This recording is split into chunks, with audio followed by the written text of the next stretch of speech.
Welcome back to Arcade. This is part 3 of making a Sokoban game in Phaser 3. So in the last part we added our little dude here. You can see we gave him some animations. He can go, he can show the left, right, up, down animations. So check out that part 2, if you did not and want to figure out how to actually make these animations. So what we're going to do in this part is start making some of the boxes interactable effectively. So you see in part 1 we created this level, this specific level up here that you can see running from this array of arrays. And so 100 is the index of this tile right here, this wall tile. 51 is the index of this blue dot, 8 is the index of this blue box. Now, just a refresher, the indices are from this tile sheet here, and 0 is up here at the top left, and then you count to the right. So 0, 1, 2, 3, etc. So, in order to use the box, and actually, in order to have our tiles actually specify the entire level, we can also put the player in here as well. So you can see that, of course, we add a player right here, but this is specified, we're specifying X and Y ourselves, which is not being specified by this level definition. So what we can do is actually put tile index 52, so let's say we put it in here, tile index 52, and that's representing the player. So just 52 is the player. And we have our layer. So instead of this, right, so what we can do is layer dot create from tiles, and we're going to give it an index, which is the 52 is the index. We're going to replace it with 0. So we want to basically create a sprite from it. So what this method does is creates a sprite for every object matching the given tile index or indices in the layer. So we're passing 52. You can pass more than one, and then you can optionally specify if each tile will be replaced with a new tile after the sprite has been created. But we don't. Well, we want to replace with an empty tile because we want to take this out of the game. Or floor tile. It just depends exactly how your game is set up. In our case, replace with nothing. So we're going to do 0, which is the empty tile. And okay, so the next one, so the sprite config. Let's see, what does it need? Sprite config. So this is the sprite config. So key tiles. And so this is how it's going to make the sprite, and then frame, as we know, is 52. Okay, so it's going to return us an array of sprites. And in our case, we happen to know that there's only one. So we could do this. We could let's just comment this out. Since we know this is an array, we can call pop, right? Now it can also be nothing, which would mean then player would be null. So this, or undefined. So if we do this, this should work. And so let's just test it. Player's up here. That's right. So this dot player, so why is he up there? Because the sprite's origin is by default half 0.5, 0.5, so it's not at the top right corner, it's in the middle. So we actually will want to make this in the top left corner just to match all the other tiles, so it's easier for us to deal with. So now you see he's there, 52, and all his animations will still work. If we wanted to move the player, for example, let's just say we wanted to put him in this corner here. 52 is going to be right here. Yep, there he is. So now we can specify the position of the player in our tile map data, which is much better. We don't really want to have to manually create a character. We can just put him where we want in the level, and that's where he'll show up. So we're going to do something similar now for these boxes, right? So we know we can basically create sprites out of the data in the tile. So we want boxes. So before we do that, let's do some cleanup here. So we're gonna just move all this player animation stuff into its own method so that we're not crowding up create. So I'm gonna call this create player animations. My dog is whining. You can hear that, look at him. So let's just copy all of this. This dot create player anims. I'm gonna put it in this method right here. Everything should work fine. Okay. Now we are going to get the blue box. So the blue box we know is 58. So create from tiles 58. We're going to also replace it with a blank tile and going to make a sprite out of it in the same way, just different frame. 58, I think I said. Yeah, no, not 58, 8. Because 51 is the dot, so 8. And there's always plausible on level there's multiple boxes, right? So boxes, right? So this is what we got. We got boxes. And we know that the boxes are going to be the wrong origin, so we'll just show it. So it's going to be offset now. So let's iterate through all of them with .map, and we're going to do each box. We're going to set the origin of each box to 0, just like the player. There it is. And then, so that's good. So now that means we can interact with, we have references to all the boxes in the level. We can interact with them now. So what happens is when the player goes left, we want to basically move the box. And so our player moving left code is down here. So what we're going to do is save all our boxes. So we're going to call this boxes .sprite. It's an array of boxes. So instead of having a local variable, we're going to do a class variable, so all our boxes are saved. Now we want to know which box is, for example, to the left of this player. So let's make a function here, private get box at. So we want to know at this position which box is there. So what we're going to do is return this dot boxes. We're going to find the box. This iterates through every box until it finds the first box that returns true for whatever we put inside this function. So what we're going to do is, so let's see, box dot rect bounds get the bounds in values are entered in a rectangle. So get bounds in this game regardless of origin.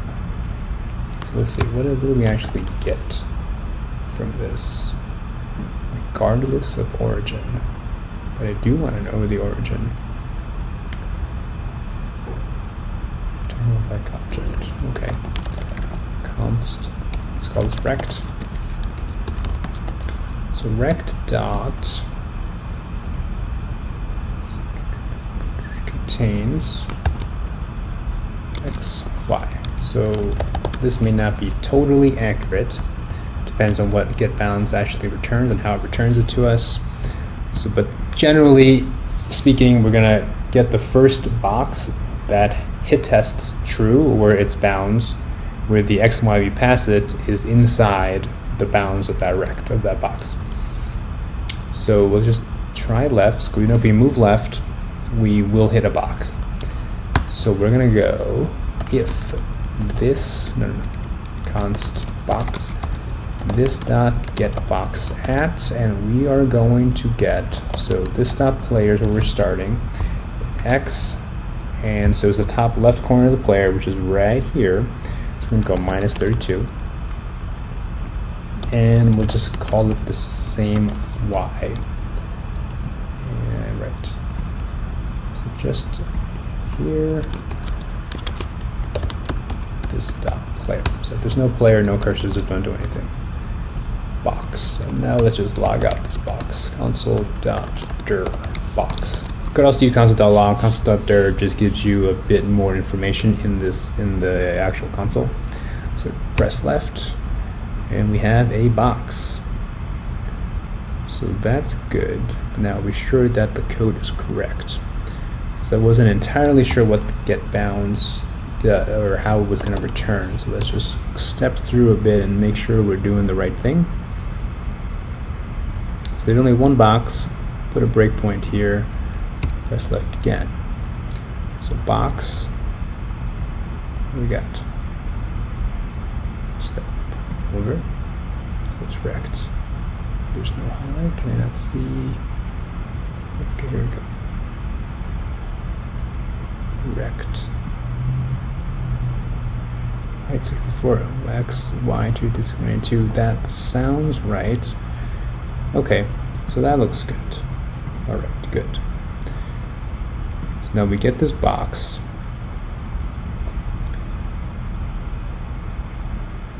Yes. So you see it logs that out multiple times here just because is down is going to be true as long as you are pressing down.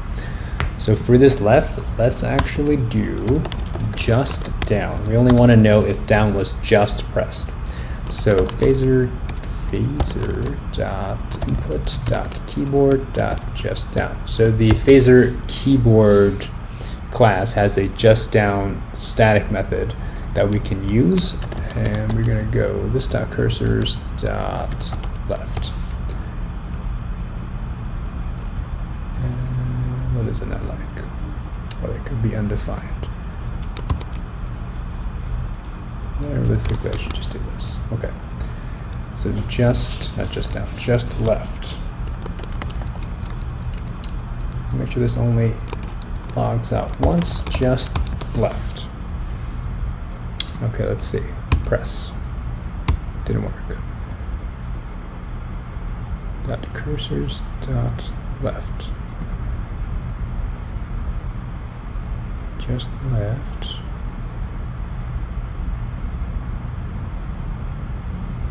Dot left. Cursors left. That looks correct. What is the issue? There it goes. Just needed a, I didn't click on it. So only one time. So it logs it out one time. That's what we're looking for. So, okay, so there is a box. Let's just do this correctly for this one case where we change the rest. So if box, right? So there could be no box. If you move the guy to the left, let's just show. We just test this. So let's just put him 1 over, right? So he'll be over here. And of course, if we do this, oh, I'm not logging anymore, but there is of course no box. But let's put this log back. Console.log box. Right, undefined, because there is no box to the left of him as we're testing player's X minus 32 and the existing Y. Thus we're going to check that if a box does exist, what we're going to do is move the player and the box. And I guess actually even if the box doesn't exist, the player should move. So let's say if box we do something, but if not box, we're going to at least move the player. So this dot, use a tween for this. That's why you don't need physics. We're going to check very broadly that there is a box to the left and then move everybody using a tween. So this dot tweens dot, is it add or create? Create a tween and add it to the tween list. I believe it is add. And so targets, we are going to move the player and we're going to move his X. And so I don't know if the docs specify this exactly, but you could give it like this type of notation. We know we're moving 64 pixels to the left. And so let's just test to see if that actually works. Indeed it does. It's very slow. And let's just say we're going to move in half a second, 500 milliseconds. cool. So, I feel like the animation played. I'll just try that again. Did he do a walk? He did not. Dot play left. Just left. Oh, because this is stopping it down here. Right, we'll have to fix that. I believe there's a callback on complete. Let's say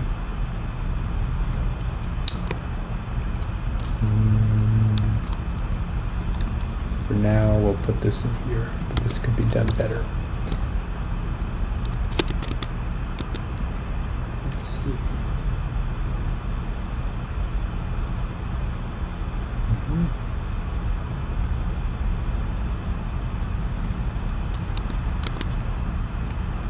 This could be done better. So we'll just do this a little bit better in a sec. We don't need this right now. I just want to make it look correct while we're doing this. There we go. Okay, we will remember to fix this. And so here's the box. So in the case that there is a box, we're going to move the box and the player, which actually means in all cases, except we hit a wall, we're going to move the player. So let's actually do that, at least for now. We will have to check here that he's not at an edge. So if box this.tweens.add, and the target here is going to be the box. And let's see, the box is moving the same, since it's blocking me, moving the same -64 with the same duration. All right, cool. So now let's see. So player moves, player and box moves. There we go. Keep going, and of course he will move all the way off the screen, so we will have to account for that. Okay. So let's see. So there's that. So let's see. How can we clean this up a little bit? So there's that. So let's call this, let's genericize this a bit. So we're going to say private move. I'm going to say move. We want a direction, realistically. Let's see, how should we do this? How should we do this? So we're pressing left. We're going to go that. We can do a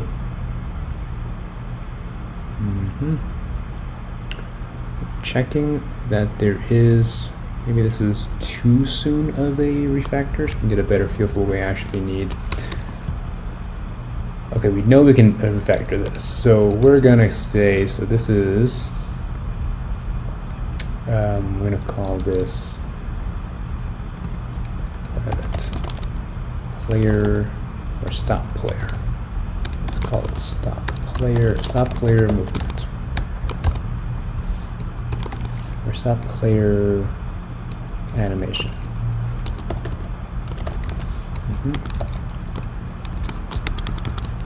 Okay, so let's clean this up a bit. So if not the stop player, return, because don't do anything if there's no player.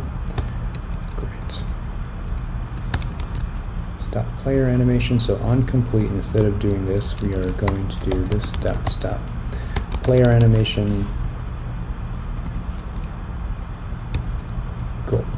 So we can also, in fact, do this. So in phase, we're using this lambda here, but we can also do this, and then on complete scope, leave, and the scope is going to be this.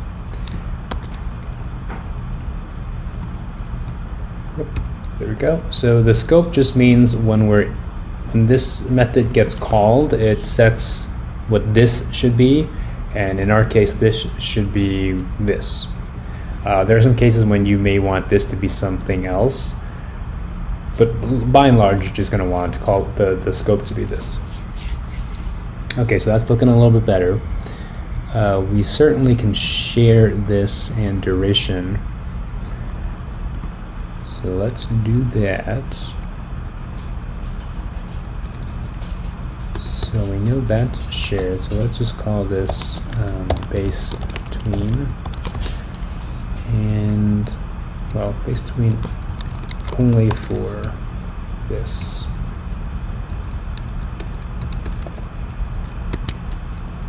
And so these are both the same. And what we're going to do is, we need this.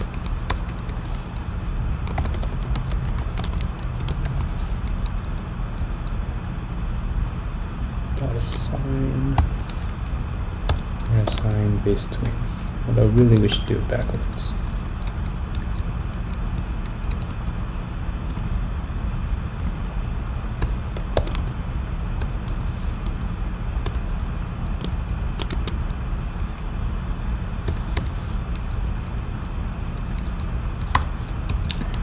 Okay. And it'll be similar here. So what we're doing just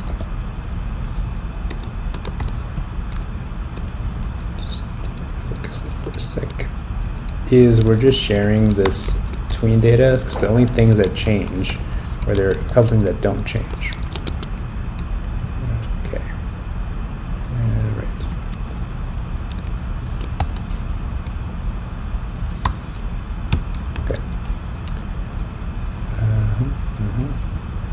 Let's assign. Okay, just better format this, and then I explain what's going on. So we're sharing what is this base tween, which everyone is going minus 64 or minus equals 64 for a duration of 500 milliseconds. So instead of repeating the same stuff in two places, we're going to just share it, and this should still just work. So that's right. So now that's the moving left. And so let's see, so there's get box. So let's just do another one and see if whatever commonalities we can find. So just right, and in that case we're going to use right, and so that's left. So else if just right, it's going to be very similar. We're going to do that, then we're going to get the box. Right, we're going to get the box at, so right is, so because we start here at the top left, it's going to be a whole 64 to get to the top right, and then another 32 over, so that is actually 96. 64 plus 32, 96, same Y, and this code is basically the same. We'll just copy this and then make changes and see what is the same. Okay, so we're actually going to plus 64. No, we're going to plus, yes, we're going to, let's see. We're going to plus 64. That looks right. Not minus, we're checking it right, so that's plus 96. Let's see. Yep, okay, so we're going there. Oh, right. Now there is a potential issue here, so you may not always be able to move, so let's just actually add this here. They're more related. And actually, is there a on start? Yes, the one negative of this is that I don't get the code complete.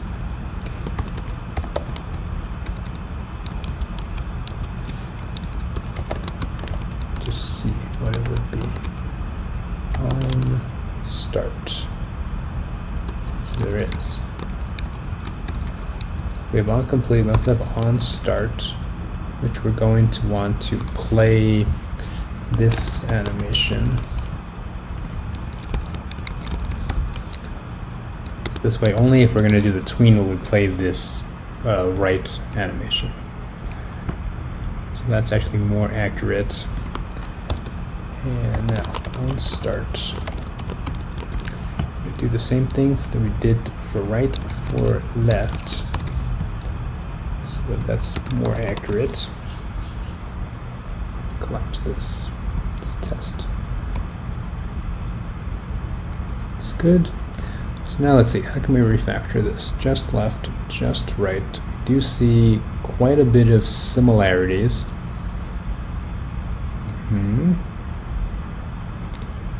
So let's see. So I'm going to call this private, let's call this tween player. We're going to pass it some things, so there's a bunch of shared code here. Tween, maybe it's tween move is actually better. Tween move, because we're going to give it a box, which is going to be a game object. That game objects dot sprite. Yep, and we will pass in a base tween, which in our case, let's call it any for now. We'll adjust that. And we have an on complete, which is going to be not complete, an on start, which is simply not this function there, that back. So on start. So we can just do that. Pass it in the on start, base tween. Okay. So tween move. So this is essentially the code we took.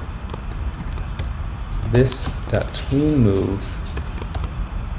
Gonna give it the box, give it the base tween, and what do we do with that? Let's get it back. We want this on start. Here, delete. And delete this.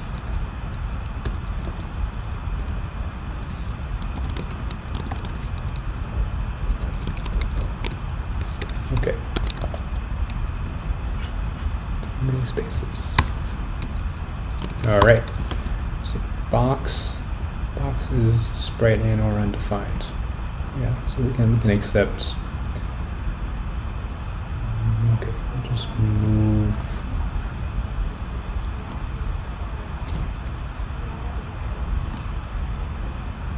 Can we do this? We're just gonna complain. Yeah, it can't be optional. It's gonna be passed. But will they let me do this? Okay. Alright. So that's right. So now this is cleaner. Make sure this works. It does indeed.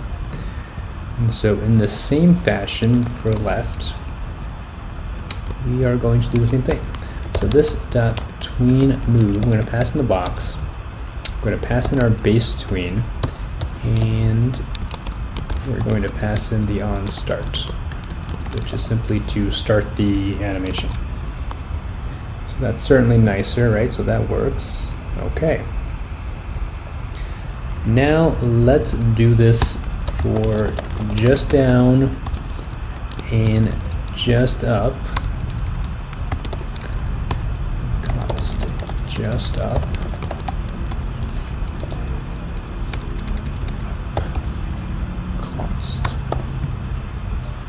Just right. So here if up, so just up. Okay, so here we go. Let's see. It's gonna look something like this. That anim is correct. Okay. So just up, we're gonna move y minus 64 because we're going up. And we're gonna do this is fine. So y, since we are at the top left here, it will be minus 32. Just up. Let's test that. Moving up. All right. Now let's go just down. And so it's similar. So we're going to do up. It's that, except we are going to go down 64. And just like before, we're going to actually have to check plus 96 because we are at the top left. We're going to move a full 64 to get to the foot and then 32 to get to the middle. There we go. Look at that. We've almost got, well, we've got some of the basics of pushbox working. You've got a guy, he moves. Oh, see, that's not quite right. That is definitely a bug. But that is it for this part. Do come back, we're going to fix the bug you just saw. And we are going to add some checking for the walls. So the player cannot move out of bounds, sort of like this, just moving into infinity. So we're going to, not infinity, but outside the bounds. So we're going to fix that in part 4.